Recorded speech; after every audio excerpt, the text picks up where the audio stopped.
Pois é, eles conseguiram fazer um filme sobre um tênis ser muito bom.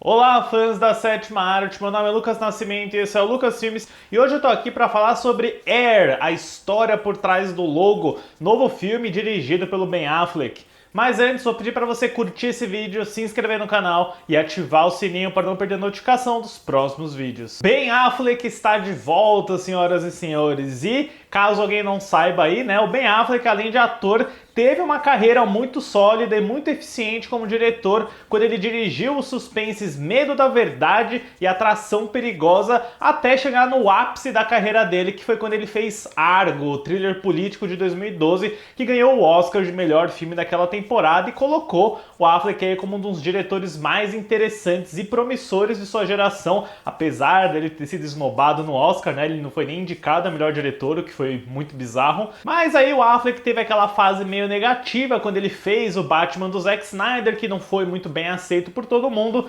mas especialmente quando Ben Affleck escreveu, dirigiu e estrelou A Lei da Noite de 2016, que é um filme de máfia bem fraquinho e que, além de ter sido mal recebido pela crítica, foi um grande desastre financeiro. Ele não conseguiu se pagar, perdeu muito dinheiro e o Ben Affleck ficou todo esse tempo afastado da cadeira de diretor. Mas felizmente essa fase ruim do Affleck parece que tá passando, já que ele voltou a trabalhar com o Matt Damon, né? Os dois são muito amigos e ganharam um Oscar juntos pelo roteiro de Gênio Indomável de 1997, e depois de já terem co-escrito O Último Duelo do Ridley Scott, que é fantástico por sinal, eles estão agora juntos nesse projeto que é a fundação de uma nova empresa, uma produtora que quer colocar o trabalho dos artistas, dos produtores, dos roteiristas em destaque, que é a Artist Equity, que lembra um pouco a proposta da United Artists, por sinal, né? E o primeiro projeto deles com a Artist Equity é esse roteiro chamado Air, que circulou na Blacklist, que é aquela lista dos melhores roteiros não produzidos de Hollywood,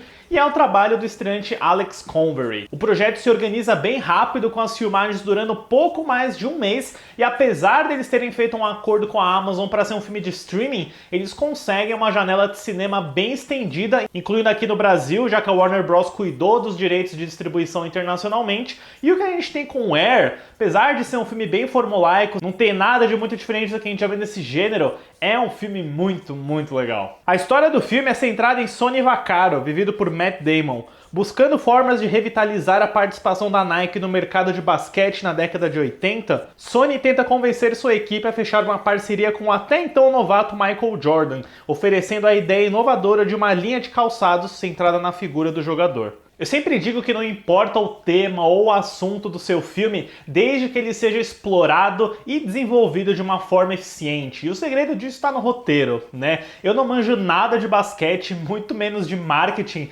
mas frequentemente eu me envolvo bastante com esses filmes que exploram o lado mais técnico do esporte, e justamente pelo trabalho de roteiro. E esse cara, o Alex Convery, desde já se mostra um roteirista muito talentoso, com uma facilidade muito grande de pegar o espectador pela mão e guiar ele por esse universo que pode parecer meio alienígena, né? Tipo, pra mim pelo menos, né? Nossa, sapatos, tênis, esportes, e ele consegue tornar isso tudo muito divertido, envolvente, engraçado também. É um filme que tem muitos diálogos bem escritos, muitos embates verborrágicos que são divertidos e empolgantes de assistir também. Surfando aí na onda de filmes muito bons como Moneyball, do Bennett Miller, o Ford vs Ferrari, do James Mangold, ou Jerry Maguire, do Cameron Crowe, é mais uma variante daqueles filmes que não está focado no esporte em si, mas nos bastidores e especialmente o subgênero de homens de meia idade gritando sobre prazos e orçamentos no telefone. Se você gosta desse tipo de filme, você está em casa com Air. E novamente, sendo um filme com uma fórmula muito específica, ele tem um objetivo muito simples também. Você quer que a Nike assine com o Michael Jordan, então você tem essa narrativa onde o Matt Damon assume com facilidade a figura do visionário, do cara que ninguém acredita, do cara que tem a visão, e você vai tendo vários obstáculos ao longo do filme para impedir esse objetivo de ser chegado, né? E esses obstáculos se desenvolvem desenrolam através de muitas conversas e executivos. E nossa, os detalhes desses obstáculos são tão absurdos que muitas vezes você, como espectador, tem que se lembrar, não, pera, o Matt Damon tá certo, porque o Michael Jordan é o Michael Jordan, né? Mas quando você entra no contexto dos anos 80 que esse filme tá te apresentando, a ideia dele parece extremamente absurda. Então é mérito do roteiro do Convery quando você tem que sair do filme e pensar, não, pera, o Matt Damon tá certo, o Sony é o cara que tem a visão certa. Então isso mostra como o roteiro consegue te envolver bastante na história. E obviamente, falando em visão, a gente tem o Ben Affleck aí com um trabalho bem discreto, bem sutil e muito menos ambicioso do que A Lei da Noite, né? Já que ele tá restrito apenas à direção, ele não escreve o roteiro e o papel dele como ator é bem de coadjuvante. E olha, eu até diria que o Air é um filme visualmente bem pouco cinematográfico, ainda mais considerando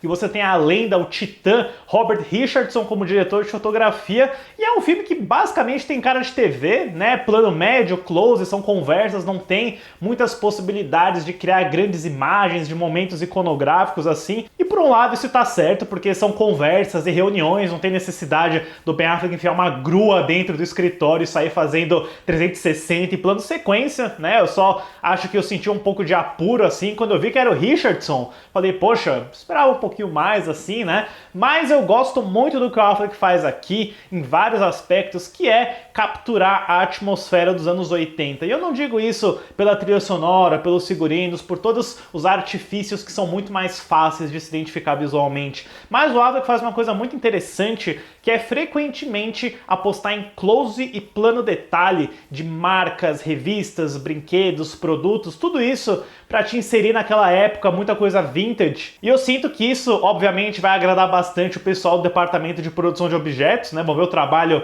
de pesquisa histórica bem representada na tela, mas também te coloca dentro da cabeça de um personagem que trabalha com propaganda, com marketing, publicidade, então ele tá sempre de olho nos produtos, no merchandise. E isso é uma forma muito legal de ao mesmo tempo seguir o personagem do Matt Damon e também te inserir dentro daquela época, né? Eu sinto que os anos 80 desse filme são muito mais imersivos do que Stranger Things, por exemplo, que já chegou num estado que os anos 80 são um estilo, né? No Air, ele parece muito natural, quase como se fosse um documentário. E eu definitivamente adoro essa ideia do Affleck de nunca mostrar o Michael Jordan. Você vê que tem um ator ali, mas ele só aparece de costas, de relance, desfocado, e ao mesmo tempo isso cria um efeito duplo. Primeiro porque ele parece ser aquela figura que ninguém consegue enxergar por completo, porque só o Matt Damon consegue enxergar o potencial de uma grande estrela, mas curiosamente também te dá aquele aspecto de ser uma figura mitológica, de ser alguém que a câmera não consegue nem capturar, de não ter um ator que possa interpretar o Michael Jordan. Ao mesmo tempo, essa decisão está trabalhando a favor da história, mas também engrandecendo essa figura quase mitológica, né? Ele só aparece no filme através de imagens de arquivo, fotos de revista e por aí vai. Tudo nesse núcleo envolvendo o Michael Jordan é mais representado pelos pais dele, que são interpretados pelo Julius Tennon e a Viola Davis, e por sinal, eu li que foi o próprio Michael Jordan que, conversando com o Ben Affleck, pediu para a Viola Davis interpretar a mãe dele, porque ele diz que a Viola Davis é a melhor atriz da geração dela, então muito legal. E a Viola Davis está muito bem no filme aqui, como um dos principais papéis coadjuvantes. As cenas de diálogo que ela tem com o Matt Damon, sem dúvida, são algumas das melhores do filme. Se bem que eu gosto muito das trocas do Matt Damon com o Chris Messina, que interpreta o advogado, o agente do Michael Jordan, que... olha, Alex Convery sabe escrever muito xingamento e xingamento engraçado, viu? Vale a pena ver. Sério, que filme gostoso, gente. Mesmo que vocês não se importem com basquete, com publicidade, com tênis, vale assistir o Air, porque ele tem um roteiro muito legal, ele tem personagens muito bem transpostos para a tela, tem uma direção muito controlada, muito segura do Ben Affleck. Eu até diria que é aquele tipo de filme que você se diverte mais em casa, sabe? Não é exatamente um filme que precisa do escopo da tela, mas com certeza, se tiver a oportunidade de ver num cinema, até para garantir a produção de mais filmes assim para uma janela de cinema, eu acho que vale muito a pena ver, viu? Pra Air, a história por trás do logo, eu dou uma nota 8. Deixe nos comentários depois quais suas expectativas para esse filme Air e também o que vocês acham aí do Ben Affleck como diretor. Sério, pessoal, obrigado pela visita e até a próxima sessão.